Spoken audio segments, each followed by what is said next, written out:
Bueno, hem estat durant tota la temporada, l'objectiu que teníem era clar, era arribar al final de la temporada a plena rendiment físic per lluitar per la Lliga i sobretot per playoff, que era l'objectiu que ens vam marcar des de l'inici de la temporada. Per tant, el treball que hem fet durant tota la temporada físicament anava encaminat cap a arribar al nostre punt òptim ara al final. A la setmana que hem estat parats hem fet una mica de càrrega i aquesta setmana estem fent un treball més específic, un treball més explosiu, de més velocitat, per arribar amb més xispa i amb el 100% o el 90% del nostre millor rendiment pel partit d'aquesta setmana i sobretot pel de la setmana vinent. El treball durant tot l'any ha sigut molt bo, l'equip jo crec que arriba amb un to físic molt òptim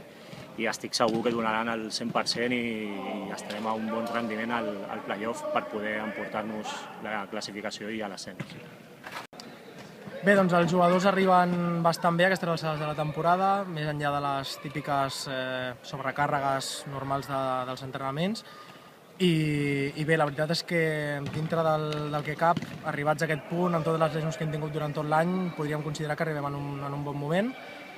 i que jo crec que afrontaran aquests dos partits que queden amb totes garanties.